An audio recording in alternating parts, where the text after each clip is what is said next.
بعد ما مات خديجة تزوج صبية. ازيك يا يوسف النجار؟ فاختاروا لها راجل عجوز، كان 90 سنة على فكرة يوسف النجار. يوسف النجار قديس عظيم جدا بس كبير قد جدها. وعندما بلغت مريم 12 من عمرها عملوا قرعة، والقرعة رست على مين؟ على الكركوبة يوسف النجار، الراجل اللي هو بعكاز ده. طبعا واحد في التعليقات كده هيقول لي لا، ده يوسف النجار ده كان راجل بار.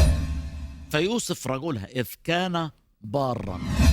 ولا كان بار ولا كان حاجة، ده أول واحد اتهمها بالزنا. وكسرت تعييرها من مين يا فندم؟ من يوسف النجار. ينكمش بالحرارة، أيوة، ويتبربر بالبرورة. كان بار في الأول، وبعد ما اتجوزها وهي حامل كانت في 7 شهور ونص من حملها تبربر بالبرورة وعيرها. ظهر الملاك غبريال ليوسف في حلم وقال له: لا تخف أن تأخذ امرأتك، لأن الذي حبل به فيها هو من الروح القدس. ما يا فندم لو كان الملاك ظهر له ما كانش تبربر، ما كانش عيرها. ودخل بها في 9. بيقول لي بس أنا مش مع بنت عندها 9 سنين زي النبي بتاعك. طب الأول روح اتعلم لغة عربية وازاي ترتب الحروف وازاي ترتب الكلمات، وبعدين تعالى اسأل يا أخي. شبهتك دي انت جايبها من زكريا قرني طبعا، المعرض اللي استلم مراته من القسم بعد ما الشرطة مسكتها وهي بتضاجع في الشاب في الطريق العام في السيارة، وراح استلمها هو من القسم أبوك المعرض زكريا بطرس.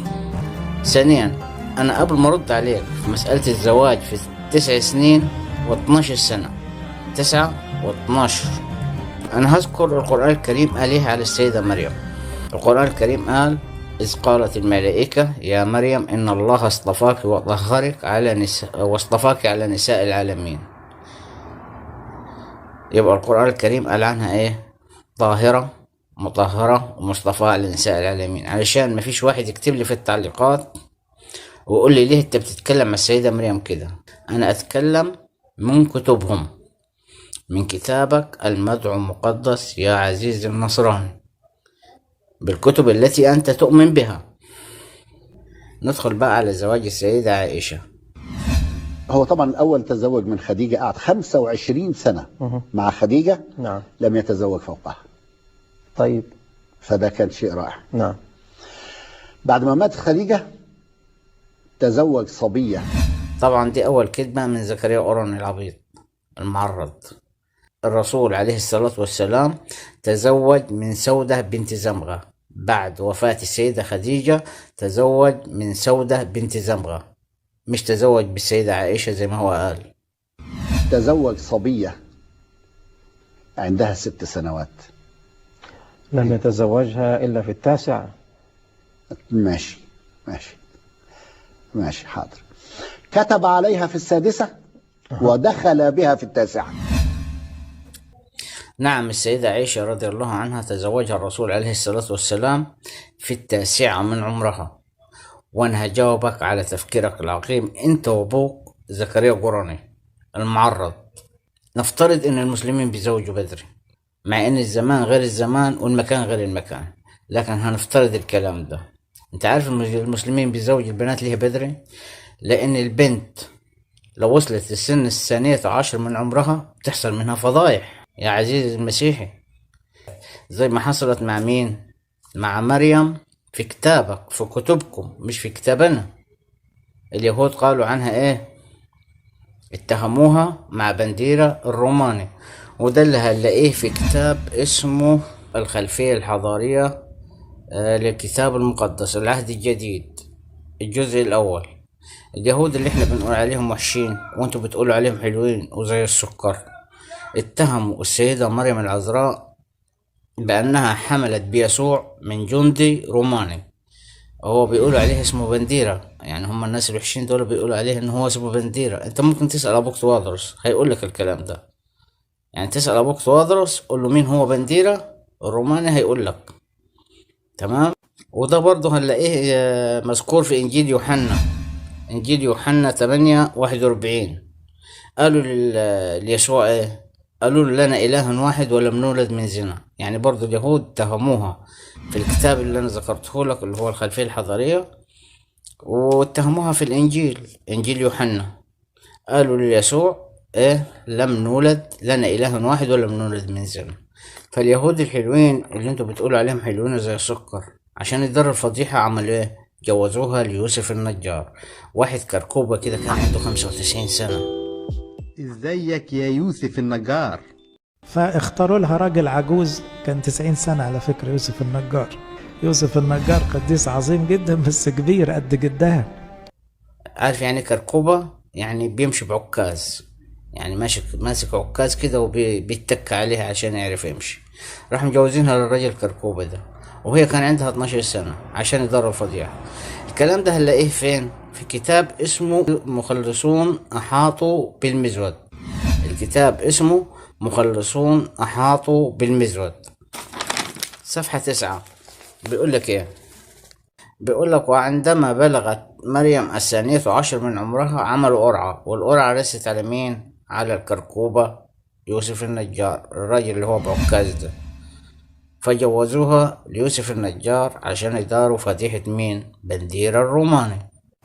ده الكلام ده زي ما بيقولوا الناس الوحشين، مش انا اللي بقول، اللي هم اليهود دول، الناس الوحشين دول هم اللي قالوا كده، بس انتوا عليهم بتقولوا عليهم حلوين، فانتوا حرين بقى تقولوا حلوين وحشين، انتوا حرين بقى في الكلام ده.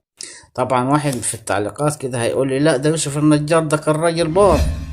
فيوسف رجلها إذ كان بارا. ولا كان بار ولا كان حاجة، ده أول واحد اتهمها بالزنا، أول واحد عيرها.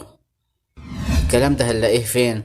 في كتاب اسمه الجوهرة النفيسة في علوم الكنيسة. بيقول لك ولعلة في صوم يوسف النجار يعني أن السيدة مريم أم النور كانت في 7 شهور ونصف من حملها، وكسرت تعييرها. من مين يا فندم؟ من يوسف النجار. يبقى يا فندم يوسف النجار ده ولا كان بار ولا يعرف البرورة أصلا. هو زي ما قال يوسف سعيد صالح الله يرحمه، كان ينكمش بالحرارة ويتبربر بالبرورة. المذيع ماله؟ ينكمش بالحرارة ايوه ويتبربر بالبرورة. كان بار في الأول، وبعد ما اتجوزها وهي حامل كانت في 7 شهور ونص من حملها تبربر بالبرورة وعيرها. يعني واحد تاني برضه هيطلع ويقول لي ايه؟ لا يوسف النجار الملاك ظهر له. ظهر الملاك غبريال ليوسف في حلم وقال له لا تخف أن تأخذ امرأتك لأن الذي حبل به فيها هو من الروح القدس. ما يا فندم لو كان الملاك ظهر له ما كانش تبربر، ما كانش عيرها.